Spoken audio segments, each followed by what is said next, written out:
Another edition of the FutureSox RoundUp. It's been a little while. Our schedule's been a little all over the place. Both Jeff and I have been traveling, and I'm getting back in school now and dealing with stuff. So today I'm bringing on my guy Dylan. Dylan's been on before. Everybody knows Dylan. He's been our frequent guest on the RoundUp here. But we're gonna do a little bit of a different episode. We did our recaps of the two playoff runs with Kannapolis and then with Birmingham, right, which was really exciting and fun to do. We had Kurt Bloom on to talk about Birmingham, and now we're kind of going to take a look back at the season and then look forward a little bit. We're going to talk about breakouts today. So our episode today is going to be focused on, who broke out this past season. We're not talking guys that improved, right? We're talking guys that went from one kind of viewpoint of how they are viewed as a prospect to an entirely different level of a viewpoint, right? So guys that were, back of the top 30 or not even top 30 guys, right? That took a huge step forwards this year. Obviously, there's a few guys that first come to mind. We've got a handful of these guys we're going to go through. Definitely more pitchers than hitters on this side of the list, as we kind of know with this farm system. And then we're going to talk a little bit about 2025 breakouts. So guys that we see, we watch play this year, and there's some things we like, and there's a lot to be excited about, and we think they can be on this list come next year, right? So we're going to do a little bit of the breakouts from 24, and then look into 2025. We're also going to start by checking in with the Arizona Fall League, which we're a week in now, a little under a week into the Arizona Fall League. Super exciting time for prospects, for White Sox prospects. The White Sox have one of the best groups of prospects there. There's a lot of top prospects, including Colson Montgomery, Grant Taylor, some other guys we're going to hit on that are at the Arizona Fall League right now. So we've got a lot to talk about. We're going to try and speed through it here, and me and Dylan are just going to get you caught up a little bit. But first of all, Dylan, welcome back on, man. How you doing? I'm doing good. I always love to come on here and talk White Sox prospects with you, so it's going to be fun.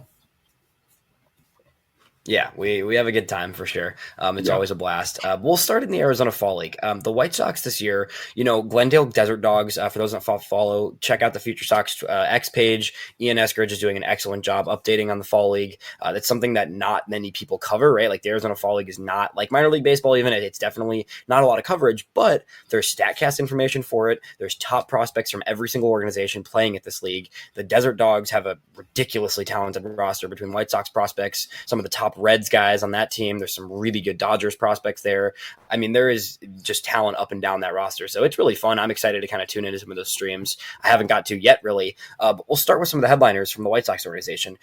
2 games in, Colson Montgomery looks pretty good, Dylan. He looks pretty solid. He's played 2 games, 5 at bats. He's 2 for 5 plus a walk, so he's gotten on base at a over a 500 clip. Actually, he got on base in one other at bat as well. Has had one big double, hit some balls really hard. Looks like his approach is solid. He's going to play a lot. He's going to play some third base too, which is interesting because we've seen him now get tested at third. There's a lot of shortstops. Of course, a lot of top prospects are going to be coming from that middle infield rank, right? So Montgomery's going to get a look at both shortstop and third base during the Fall League, and so far his at bats have looked pretty good to me. Yeah, and that double that you mentioned, it was an opposite field double that he just took it, went with the pitch, roped it into the left center field gap, and that is, I think, what he needs to start doing more, and he'll start like going the opposite way more, like he did in 2023, where it looked like he was trending to be the White Sox shortstop in 2024. Obviously, things didn't go as planned for him this year, but if he can start using all fields and not just being a dead pull hitter and using his power to the left side, I think that is going to be when we really start to see everything click for him again. Because the back control is great, we know it, but there was just a little bit of something was off in his swing. His mechanics are looking a lot more fluid than they were. I think that the back injury that he had last year was also kind of nagging him. I think that it caused him to maybe tweak something in his swing, but it looks a lot better now in the fall. Yep. 100%. And I think what I really like from the White Sox in the perspective here is that they pivoted, right? He wasn't on the initial roster for the Arizona Fall League, and they saw him hitting well in September in Charlotte. And even though he played a majority of a season in Charlotte, pretty much the whole season, right? They were able to say, hey, let's let this keep going because he's finding some things. He's looking better in the last few weeks of the season. Let's give him 10 games of live at bats in the Fall League, right? He's not going to play every day. Like nobody in the Fall League plays every day. That's how this works. There's a bunch of prospects. Everybody's got to get their reps in. Like he's going to be one of the primary players there, but he's going to get, 15 games in at most probably, right? But at the same time, that's a great way to keep building on what he was figuring out at the end of the season in Charlotte and set him up to go into spring training looking like, he's going to push for a roster spot sooner than later, right? Mm-hmm. Yeah, and it's against some very good competition in the Fall League. There's some good arms out there. 100%.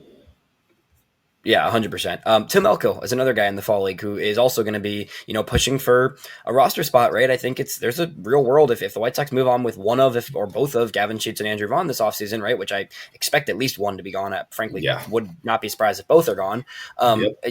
Tim Elko is going to have a shot to play first base for the White Sox in the pretty near future and could honestly break camp. It really wouldn't shock me depending on how free agency and the offseason goes. Elko had a home run because of course he did, right? He's 2 for 8 so far, 2 big hits, both well hit, and a walk as well. 1 walk, 2 strikeouts in his 2 games played. Like, that's good. We like that. Elko, what it comes down to is the discipline has to continue to get better, and he's got to find ways to minimize the amount he's whiffing and the amount he's swinging at pitches he doesn't need to be swinging at. When he hits the ball, it goes hard and far, and I'm excited to see some blast in Arizona, that's for sure. But I really want to see how he can handle himself in terms of his approach to the plate against some really high-level pitching prospects. Yeah, we saw him walk a little bit more than we were used to in that Charlotte stint. And I think you saw how well he was hitting in Charlotte, and sending him to the fall league was a great idea because like the same thing with Colson Montgomery, was hitting well at the end of the year and has a chance to break camp with the team next spring. I think that getting him looks against better competition and just under a more scrutinized plan, hey, here's what you need to do to make the team next year. Then 100%. We want you to be on the team, which he, like you said, hits the ball crazy hard. So yeah. On the pitching side of things in Arizona, we will have more excitement to talk about there in the future. The first game for the Desert Dogs was basically just a White Sox prospects day. I think they threw 7 of the 9 innings were White Sox prospects, which is pretty hilarious because there is some really good arms here. Grant Taylor, it was a rough first start for him. I think this is a guy who's expected to be one of the better pitching prospects in Arizona in the fall league. At the same time, right, he hasn't thrown live in 4 months basically at this point. I know you tweeted it was basically exactly 4 months since his last start in Canny, right? And it's the stuff is exciting, right? We got to see him throwing 98 on Savant, right? It's awesome to get pitch tracking data.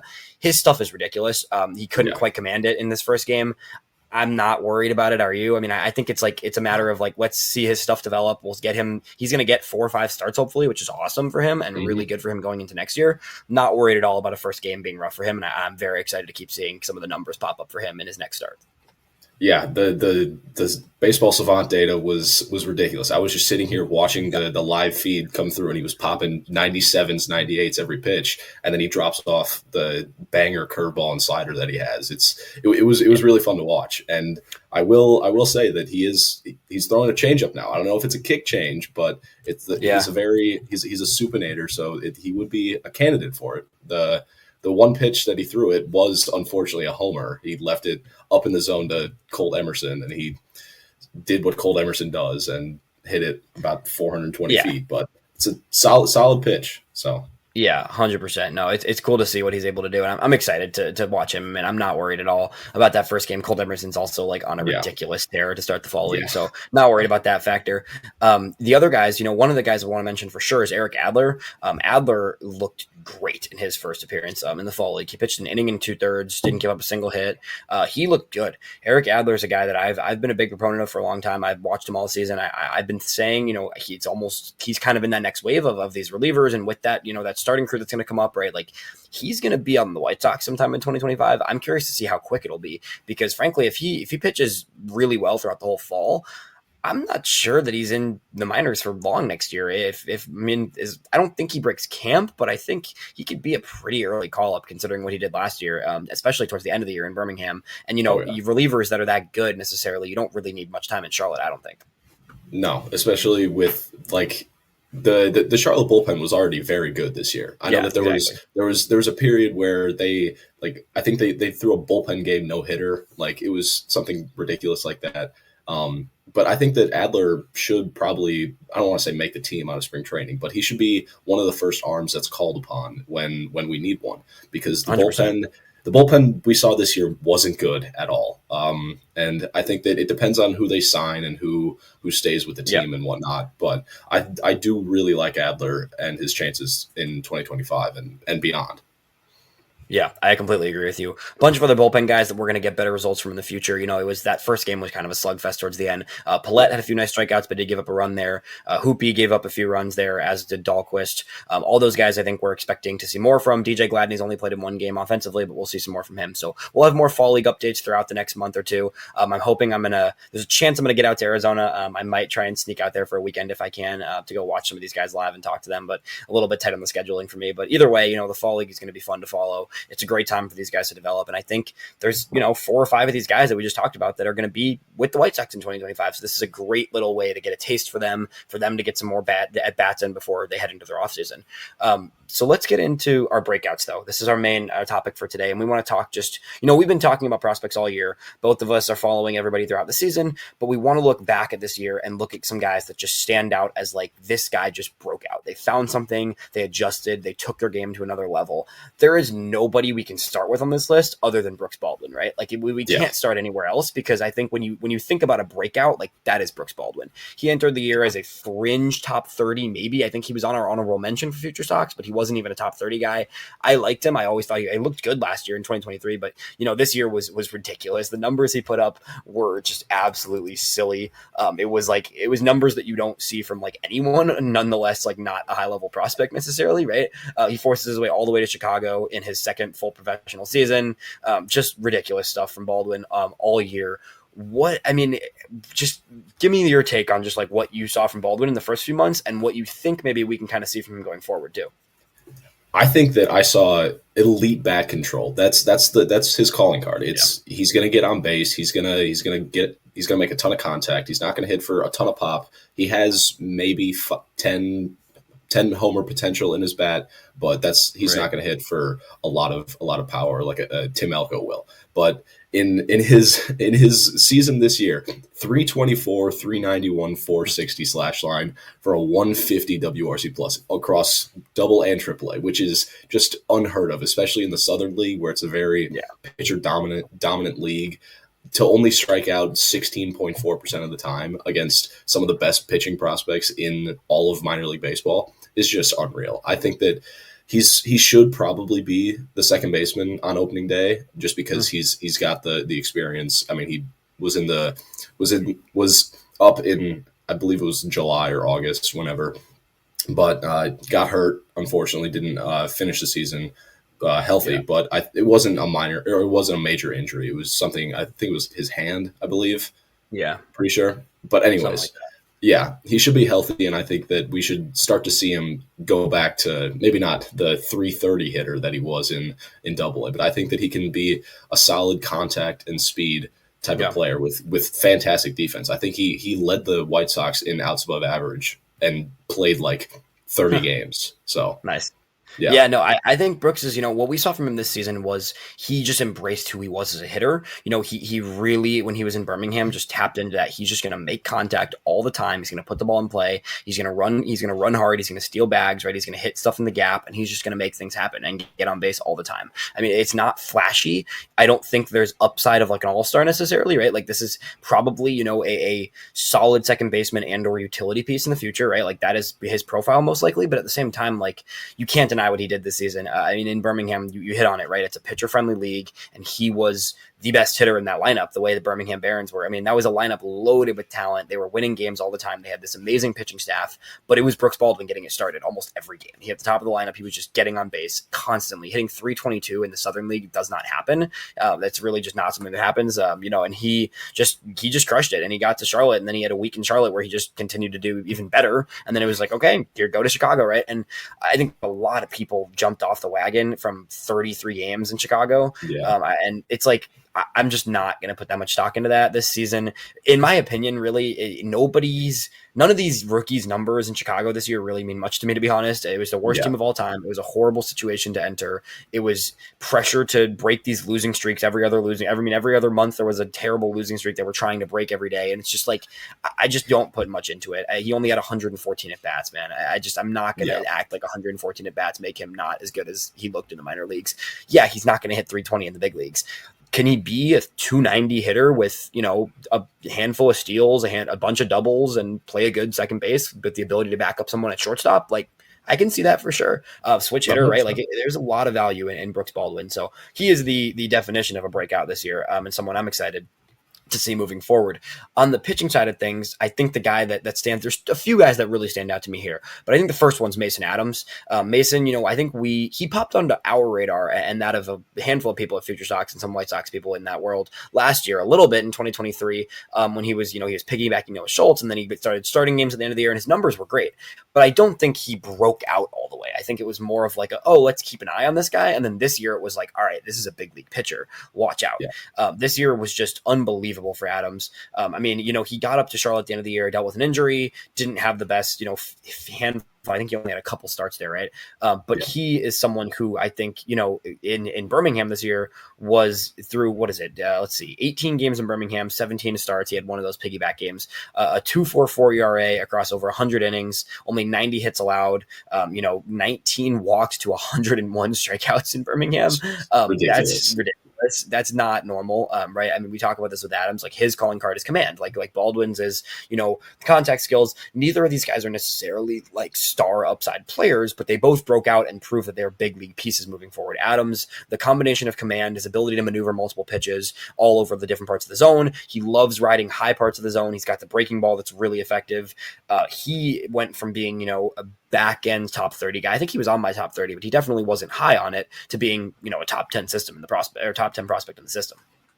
Yeah, I mean, you sort of hit the nail on the head there. It's elite command. I think he only had let me look, a 5.7% walk rate across both levels. Like that's command that you don't see every day. And maybe it won't be as sharp in the big leagues. Better hitters, they're gonna be able to lay off some of the pitches that right minor leaguers would chase. But I mean, a 5.7 walk rate from anybody isn't going to balloon to like a 20, 25, 30, where it's like detrimental to them. But it's a big breaking ball. He like hides his fastball very well. It's like a short army delivery. It's like low 3/4. He gets a lot of sink on the ball, gets a lot of ground balls, doesn't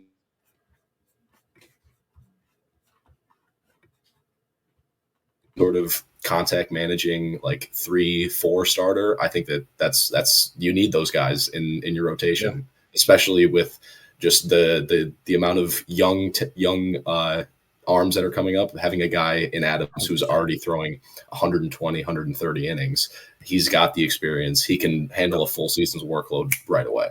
Yep, completely agree. It's going to be huge. I mean, we saw Jonathan Cannon wasn't amazing, but he was probably the second most valuable pitcher on the White Sox this year behind Garrett Crochet, right? So it's like you've got guys like that. You need guys that can pound the zone, that can make things happen. And I think Adams actually has a little bit more swing and miss and a little bit more upside in terms of getting guys to chase than Cannon does probably sometimes. So I think it's a really exciting arm, and he's going to be someone we're gonna look at him as he'll be up next year, right? Pretty soon next year potentially, right? The injury in Charlotte obviously he only pitched 5 games in Charlotte and definitely struggled there a little bit. But he was hurt too during part of that. He missed a few weeks with a back injury, came back, made a few starts, not putting much stock in it. It's also just pitchers in Charlotte too. Numbers are never going to look great there. And then, I think I don't think he breaks camp because I do think there's a lot of other arms that are going to have opportunities to start. But I do think, come June, I think he's probably one of the earlier starters that comes up to fill an injury spot or fill somebody's spot that gets replaced, right? So I'm excited to see Adams at the big league level. I think he's someone that, even him breaking out, I still don't think his name is that known comparatively to a lot of these other prospects in the White Sox system, right? So I think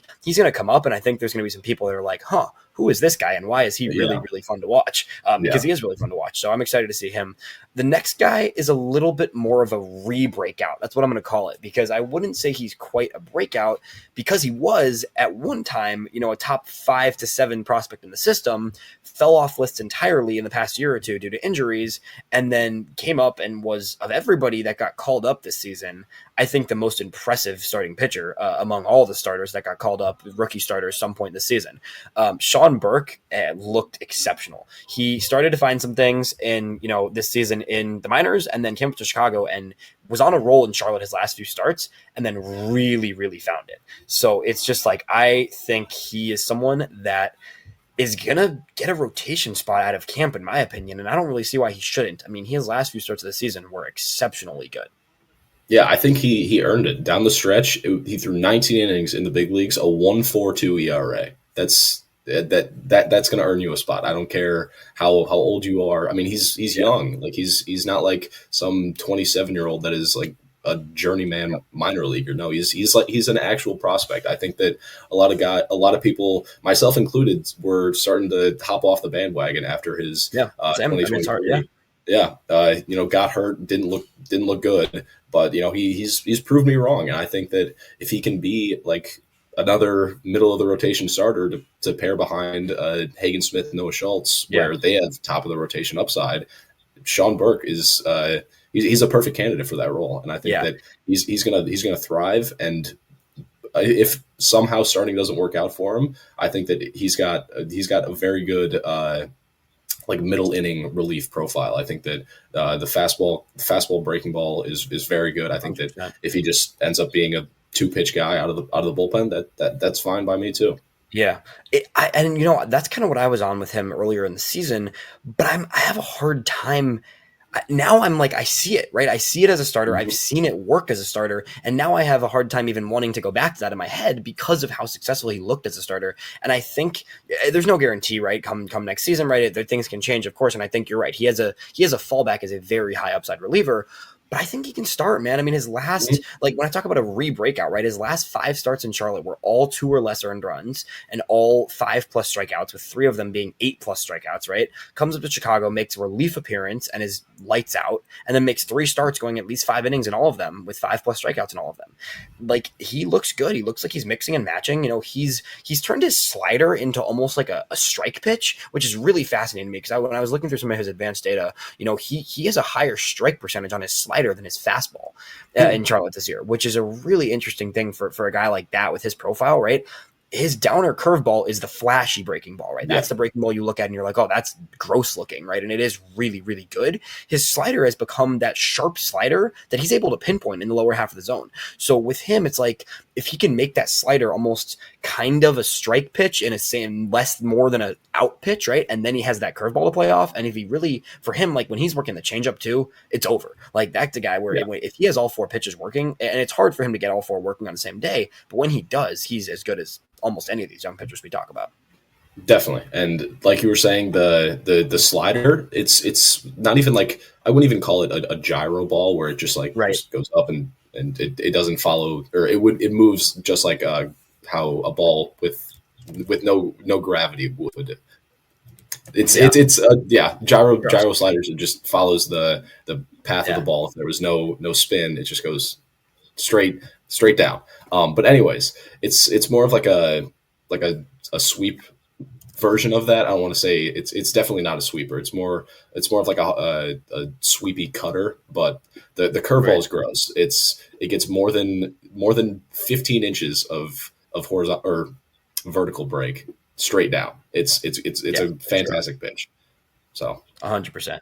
The next guy I want to talk about is someone that, for me, I'm not sure I'd call him a breakout because I have been on him since last year. But Aldrin Batista, man, took another step this year and became someone that I think is now widely considered to be a really high-end prospect for the White Sox, and someone that among the lower-level guys is probably one of the better options in the system right now.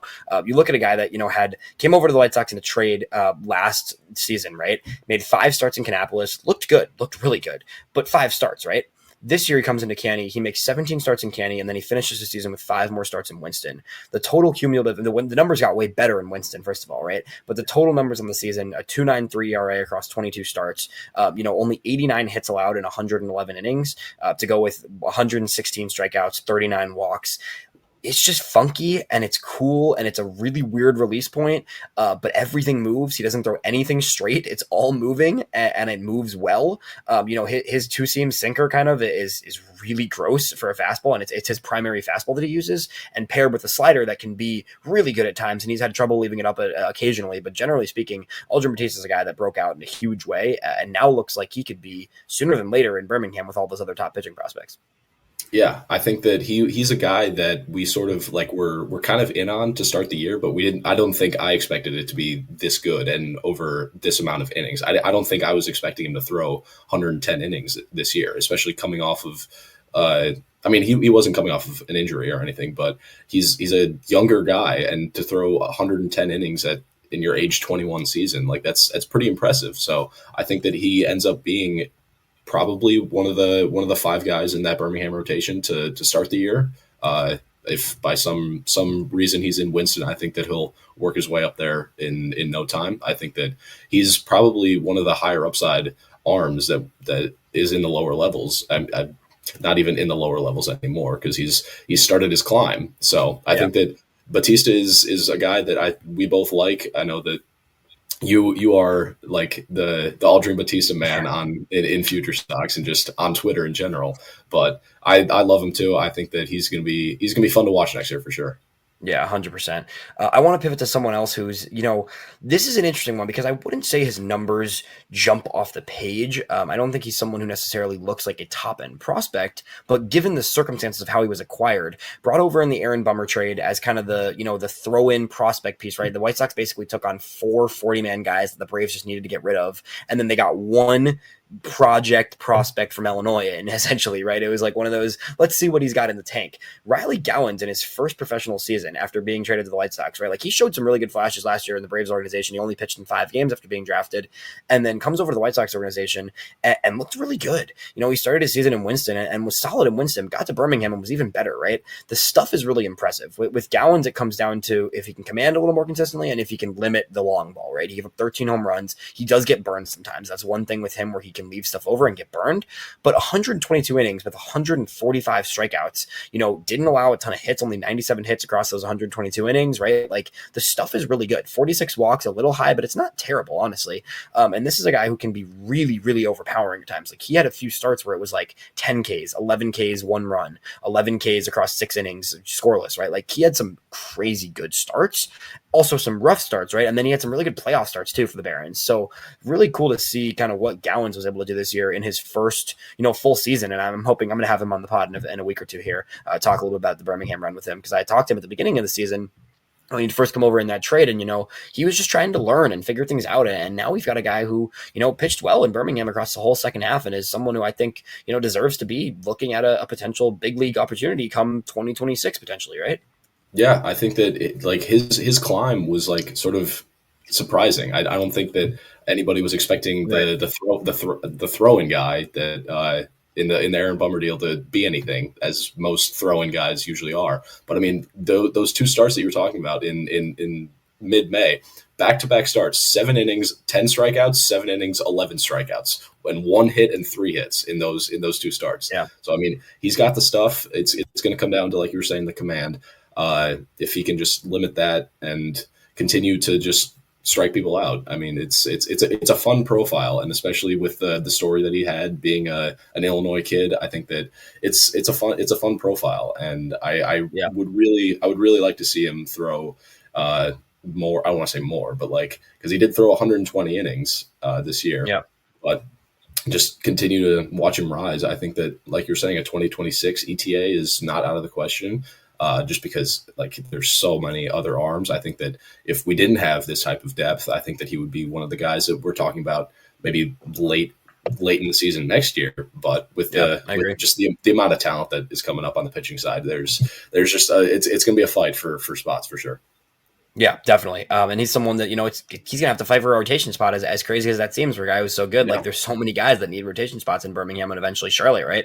So we'll see what happens with Gowans. And I think he's got a profile with the way he throws his fastball too, where he could also be a really good reliever if he transitions there. Either way, I think he put himself on the prospect radar, on the radar of like a potential big leaguer, as opposed to the beginning of the season where it was like, oh, here's a flyer, let's see what happens, right? So that, in my mind, is still a breakout there. Plenty of relievers we could do here. I picked one reliever in particular to focus on. There is a lot of other guys. I think at some point in this offseason, I'll do an episode where it's just like literally like here's the future bullpen options in Chicago, because I feel like we don't spend enough time on relievers, and it's hard to because there's a lot of guys obviously on each each level. There's a bunch of relievers. There's a lot of good ones, right? One guy I want to talk about in terms of breakout though, because he was a draft pick last year, because he kind of doesn't have a lot of pedigree, is Zach Franklin. Zach Franklin was a 10th rounder last year out of your current school. Shout out Mizzou. But he is a guy that was not really a lot of pedigree at all. Not much to think of there. He was kind of instantly going to be a reliever profile. He was never going to be tried as a starter. This year, he starts in Winston, ends up in Birmingham, He finished the year. First of all, he got a lot of high leverage. The stuff is really good. His fastball is one of the highest graded fastballs in all minor league baseball this year. I saw a Baseball America article like a month ago that was breaking down some like pitches and like top valued pitches. His fastball with the way it moves is one of the best pitches in minor league baseball. 50 and 2/3 total innings this year, 75 strikeouts, only 19 walks for Franklin out of the bullpen. Only 2 home runs allowed. Limits hard contact, a lot of strikeouts. He just is a really, really fun bullpen arm and someone that I don't think gets quite enough attention. So I wanted to bring him up here. Since he got to Birmingham, towards the second half of the season, or just the final like month of the season, 8 games in Birmingham with a .9 ERA across 10 innings, 4 hits allowed, 17 strikeouts in his brief stint in Birmingham to finish the year. He could open up as the potential closer or setup guy in Birmingham next year. And, considering he's 25 years old and he was drafted at I think he was drafted already at 24, I think, or he was a senior signing, right? So senior sign. This is a guy who I think could be up next year, honestly, considering, he's 25. He was electric in Birmingham. I think he'll start in that Birmingham bullpen, and we'll see him in Charlotte pretty soon. Yeah, I mean, for Franklin, it's sort of like what left is there to prove? Like he's right. Dominated the lower levels. He dominated in his limited time in Birmingham, but I mean, he's started his climb. I think that he should probably be that Birmingham closer. But you mentioned the fastball. Lance Brosdowski, a great follow on Twitter, great subscribe on YouTube. He just posted a video I believe it was yesterday. Zach Franklin had the highest swing and miss percentage on the fastball of any minor league player. It was a 44% whiff rate, which is 8% higher than any other fastball in the minor leagues. Like it's a true like unicorn fastball, just because it doesn't get a lot of extension. He sort of short arms the ball, but the induced vertical break that he has, it's so weird. Like it's a low slot, but it just explodes out of his hand. It just seems to like rise. Yeah, that's awesome. That's a really cool note there. Lance is a great follow for sure. But Franklin is someone who just was phenomenal and jumped out to me as one of the many relievers that took a step forward and looks like a big league reliever sooner than later. We'll wrap here with 2 hitters, and then we'll talk briefly on just a few guys we're just projecting excitement for in 2025. Rikui Nishida is one who we need to mention here because I don't think it's tricky to figure out what breakout means for him, because I don't know if anything changed in terms of like what we view him as a player, right? Like as his profile. But Nishida, this is a guy who like he just defies all odds, and he did it again this year. He started in Kannapolis. He was really good. He lasted in Kannapolis probably longer than he needed to. He goes up to Winston. He was good again in Winston and pretty quickly gets the bump to Birmingham for their playoff push because they needed a little bit more oomph in their lineup, and he was a huge part of them winning that Southern League championship because he is such a unique player. He has an exceptional eye and just feel for the zone. Obviously a really small guy, which helps, the zone is smaller for him than it is for most players, but he has such an impressive feel for it. He knows how to control himself. He takes what he wants. He attacks when he needs to. The power is never going to be there, right? But the contact, the speed, and the approach is really, really good for a guy that also plays pretty good defense at second base and in the outfield. Yeah, it's like you said, the power is never going to be there. He had 1 home run this year across nearly 600 plate appearances. It was I don't think we will ever see a Riku Nishida homer or multiple Riku Nishida homers in a single year. It might, but I don't think that we're going to see that. But he hit 304 across 3 levels this year. But the big thing with him is just creating chaos. He puts the ball in play, he forces the defense to make a play, and he just busts his butt down the line and gets on and steals every single base. He had 49 stolen bases, only got caught 12 times. And for a period of time, he was looking like he was tracking to break the White Sox minor league single season stolen base record. He didn't get there. He slowed down towards the end of the year. But I mean, he had like 30 plus in like early June or something crazy like that. But he's a guy where it's nuts. And then on top of that, right? No, I mentioned the approach, right? And it's like it's 86 walks and 64 strikeouts, right? So the stolen bases become so much more valuable because he's getting on base all the time, right? If you have a guy like that who can get on base at the top of the lineup, he works counts like crazy too, which is something that was so clear in how it impacted his teams this year in Canny earlier in the year, and then especially in Birmingham's playoff run. When you're able to have a guy at the top of your lineup or even at the bottom of your lineup, right? Even if he's the 9 guy, right? That can work counts like that. it does wonders for the rest of your lineup when the pitcher just has to be like, oh my God, I just wasted 13 pitches getting Riku Ishida to end up walking him, right? Or end up, even if he gets out, right, he grounds out to whatever. He just makes pitchers work, and that is something that's really valuable. And I think it's crazy to envision him as a major league player, but I'm not ruling it out, man. After this season, the way he looked, I am not ruling it out. Yeah, I think that he's a guy where, I mean, you don't like when he comes up to the plate, you're like, all right, it's not like a Tim Elko type where he's big guy, he's going to hit the ball 115 miles an hour, but it's just a guy that you have to deal with, and if you don't deal with him, he'll make you pay, because if he gets on, you're thinking about him stealing second, but then you're also trying to pitch to who's batting behind him in the Birmingham lineup towards the end of the year. It was Camilletti at the end. Yeah, Camilletti. Yeah, it was Camilletti. Yeah, you got to worry about Riku stealing second, but then you also have to deal with Camilletti, who's he can smoke the ball. So. Yeah, 100%. The last guy we'll finish here is kind of our transitional guy from, breakouts of 2024 to breakouts of 2025, because he did look good this year, but I think both of us are pretty excited about what is next for him, because he wasn't bad this year, but I wouldn't call 2024 a full breakout for Rony Hernandez. Rony Hernandez was in Kannapolis all this season, 19-year-old from Venezuela, a guy that was really, really good last year in the Complex League, spends the entire season in Canny, developing as a catcher, developing as a hitter.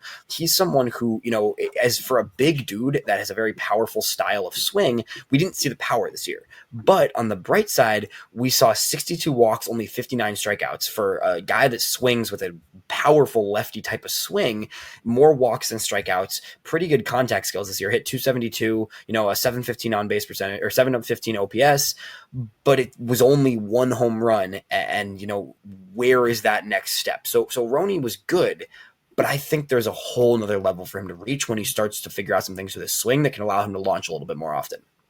Yeah, I think that you hit the nail on the head again. I think that his defense improved a lot this year. I think that was one of the areas that he focused on in the offseason, and it showed on the field. He played in 96 games, was a catcher for most of them. They split duties towards the end of the year once the 2024 guys got there. But he's a fantastic blocker. He moves well for a big guy. I mean, he's like 6'4". He's getting there. Yeah, he's getting there for sure. Yeah. But yeah, just developing that power and just getting back into the home run stroke. I think that we're going to start to see him skyrocket. I think I put him towards I might have put him 29 or 30 on my list, but he's definitely going to be a guy to watch next year. And if everything clicks for him, I think that we start calling him like top 20, top 15 if everything goes right, because he's young. He was 19 this year and showed that he can put up a fight with some of the better pitchers in single A. Yeah, 100%. I think he's going to be someone we're definitely going to have our eye on. The obvious breakout for 2025 is the guy we mentioned earlier, Grant Taylor.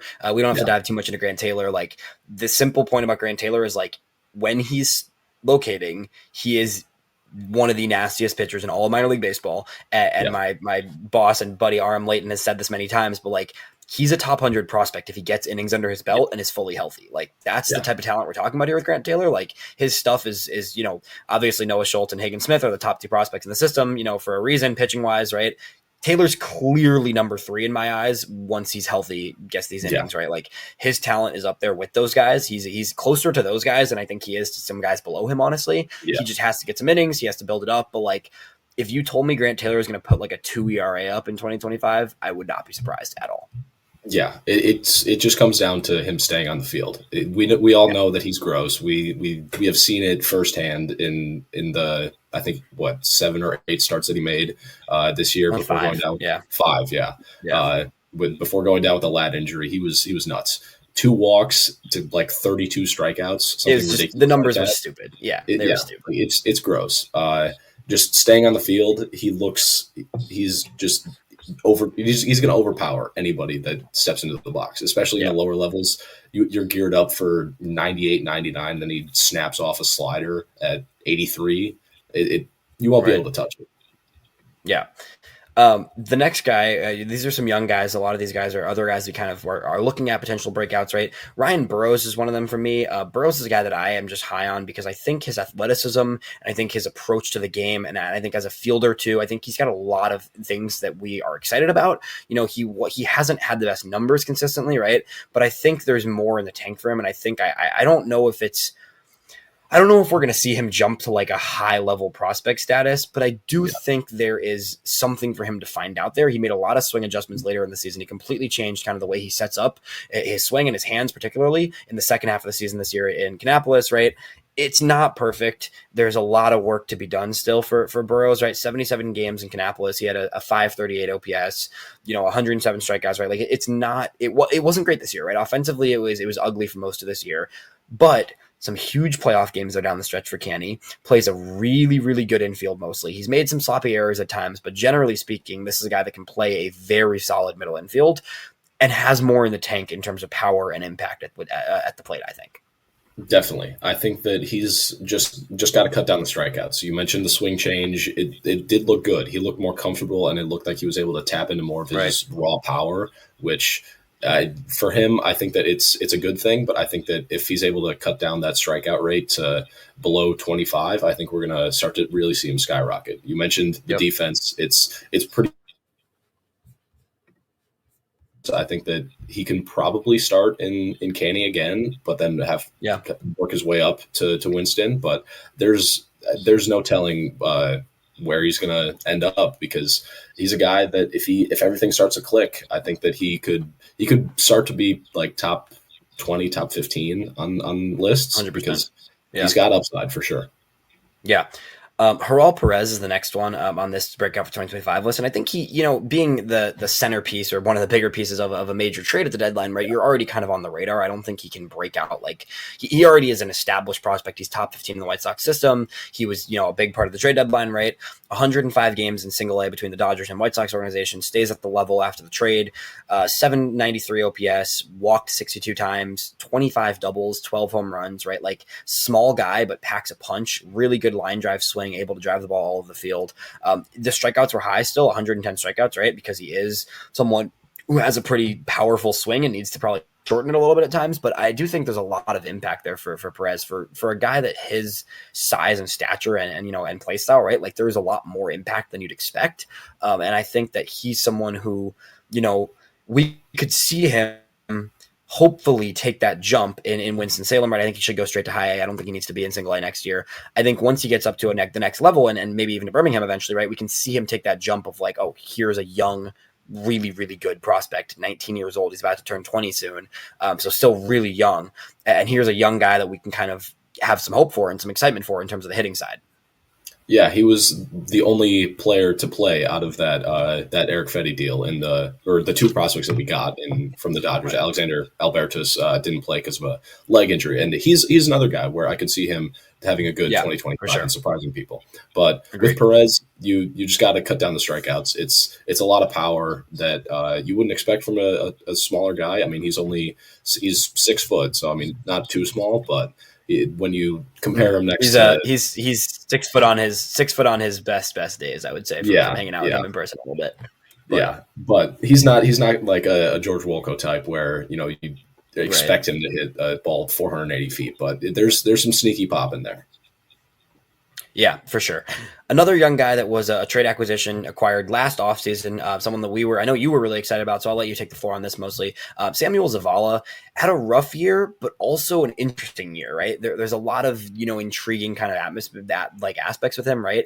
83 walks, which is incredibly exciting, right? A 340 on base percentage, but only hit 187, right? So it's like the contact skills were not where you want to see them, but the approach is really good, and he does have some power to tap into, plays a good center field. Where are you at with Zavala heading into next year?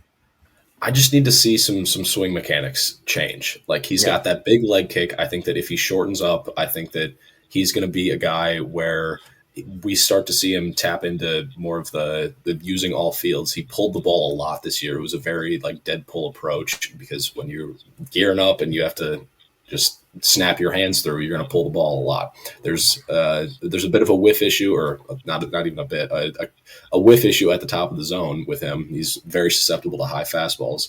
But I think that if he does shorten up and can still maintain that same approach, I think that we're going to see him start to regain some of that status that was expected of him going into this year, at least by my standards.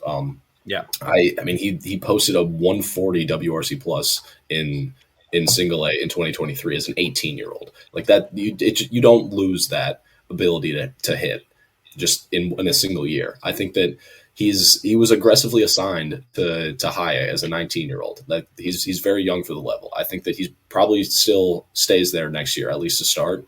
Yeah, but I think that we could start to see him skyrocket in terms of what we think about him, because I know he dropped to, I believe it was around 20 on our list. But I mean, I think that he can absolutely regain that top 10 prospect status that he had when he came over.